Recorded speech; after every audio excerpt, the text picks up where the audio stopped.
So now that you are single, you have a choice. So single people in the house, are there single people in the house? Single people in the house. I can't hear you. Single people in the house. Now that you have a choice, use that choice wisely. Before you get married, remember that we don't just marry for love. I don't care how he makes you feel. In fact, I hear young girls say, oh, Pastor, you don't understand. The guy is hot. And so is hell. So be careful how you package yourself and hand yourself over to someone to destroy their destiny. You know, sometimes it's not even that somebody is bad. Somebody may not be bad, but the question is he good for you? Before I met Pastor K, I was engaged to be married. In fact, I had done introduction to a doctor who was living in the UK. We had dated for 5 years. So it's not like it's all those days, somebody connected us. No. I knew him when he was in school. In fact, part of the way he even traveled was my brother helped him and blah, blah, blah. That's a story for another day. Because we had done introduction. So everybody believed, oh, these people are getting married. And one day God said to me, the man you are with is not your husband. I said, God, this is rough play because I don't really like this kind of things. I don't like this kind of things. I've been here for 5 years. Now he's not my husband. What am I going to go and tell my parents? And I don't know about other people. I have this relationship with God where I know he's my father, and I know that anything he does is for my good. I don't struggle with it because I know it's for my good. It may pain my flesh, but I know ultimately it's for my good.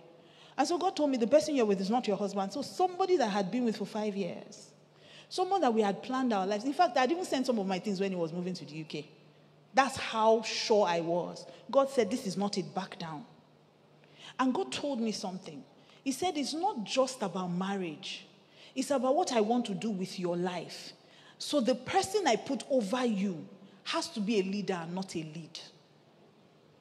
So marriage is not something that you just enter lightly. I don't know why I feel the need to hammer this to the single people, because single people, you still have a choice. When you are married, you'll be managing the situation, be praying. Ask any married woman, that's what they tell. Even if they give you counsel, last, the end is be praying. But you know you can use your prayer for other things. Why do you want to be praying about man? You can be praying for other things. Because when you get married, you either get a prayer partner or you get a prayer point. As a single person, you can choose. And then for single people, let me give you 3 things, because I feel like Pastor K really hammered on the married people. So let me just help single people a bit. I know that you're in the room, and I don't want to marginalize you. I know what it feels like to be single. And the married people in this room are oppressing us. There are too many. So let me just help you people. So there are 3 things, okay? Single people, there are 3 things. And then from there, I'll flow into the married people. There are 3 things that you must know as a single person. If you're going to get married right, you have to start by being the right person. And I know you've heard this before, but I need you to think about it. Ask yourself, the kind of person I want to marry, am I the kind of person that the kind of person I want to marry wants to marry? In fact, I always give this assignment for single people. When you get home today, bring out a sheet of paper and write my future husband on the top of that paper. Then write all the qualities you want. Every single thing. How you want them to look, how you want them to behave, where you want them to walk, how you want them to act, what their personality is. Write everything you want. When you are done, preferably ask for extra sheets. You can do like 3 foolscap. When you are done, now erase that thing you wrote on the top. My future husband, write your name there. Then ask yourself if you are all those things. Because it's easy to dream. But let me tell you, the same way you are dreaming, the person you want to marry to is dreaming. So you have to be the right person if you're going to attract the right person. God is not an author of confusion. God is not evil.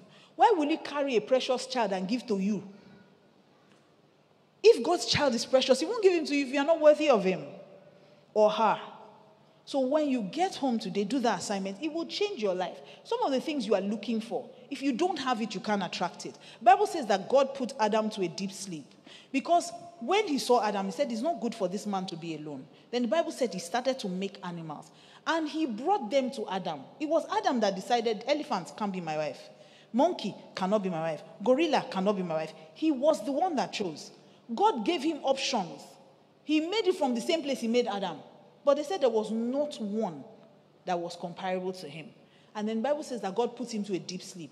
And from the rib inside of him made a woman and brought her to him. He said, now, this is now bone of my bone, flesh of my flesh. Which tells me that your partner is taken from inside you. What that also tells me is that you identify them because you are like them. So if you want a kind of person, then you should be that kind of person. So the first thing is to be the right person. Single people, what's the first thing? That's why they're marginalizing people. Shout. Let them know you're in the room. First thing is what? Single people, your voice is still too low. Number one is what? Be the right person. Number two is choose the right person. No matter how good you are, you need two good people for marriage to be good. I always tell people that marriage is too heavy for only one person to carry. No matter how good you are. And I learned this lesson by learning when my mom was teaching me how to fry an egg. One day, so growing up, to be honest, I didn't start out like someone who would like the domestic life, even though somehow I've turned out to be that person. But when I was growing up, because we had so many aunties in the house, I had two elder sisters. So I was always the one with a book in my hand. So they say, go and fry plantain. I'm frying plantain, I'm reading novel. The plantain will burn. My mother will come and beat me there. So my mom told me to fry 4 eggs. And the right way, which is the way my mother taught us, is that you break every egg individually. But because I was reading novel, I wanted to go and read the novel. So I just thought to myself, this mommy style is not working.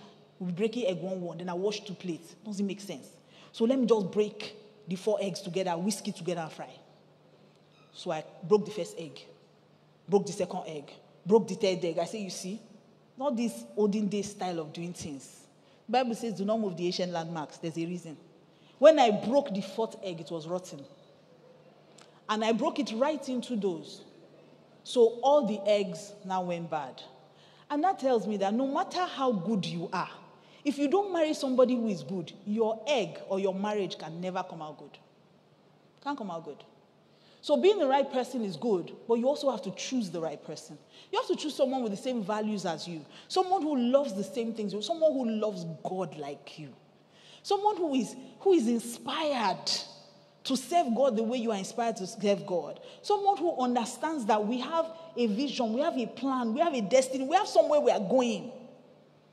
Not that somebody you have to always explain. If you use all your energy explaining to your wife, you have to submit to me, you have to submit. Which day will you now do the work, sir, of leadership? If every day you have to tell your husband, we have to pay tithe, which day will you move into doing great things for God? And so, being the right person is first, but second thing is, you must choose the right person. Now, the third thing. What's number 1, single people? What's number 2? Number 3 is you must do the right things. You can be the right person, choose the right person, but if you don't do the right things, you will still spoil your marriage. That is the real reason why we are here today. Because if you do the right things, then you will form an eternal bond that nobody will be able to break. And unfortunately, it doesn't happen by itself. Maybe I shouldn't say unfortunately. It doesn't happen by itself. When you start out, you may have, that romantic feeling towards each other. You always want to do special things for them. You always want to remember their birthday. You want to take them out. You want to do all those kind of things. But as time continues, what you realize is that you don't feel that way anymore. And that's normal. It's normal. As time goes on, other things will begin to crowd your mind. You even start to have children. You start to have grandchildren. Different things start happening. The last thing on your mind is to buy flour. It's not, those things may have worked when you first got married, but after a while, it's just not what you're thinking. You have bills to pay. You have decisions to make. They're calling you from children's school. Or your child is even confused about, mommy, I want to school in Nigeria, I want to school abroad. You don't even know what they want to do with their destiny. You are thinking about those things. The last thing you are thinking about is that we have dinner dates. What's that? And those are the things that now begin to destroy your home. So my focus today is to actually remind you of some of the things that got you to this place. Because if you can keep doing them, then you will form that bond that keeps two of you together eternally.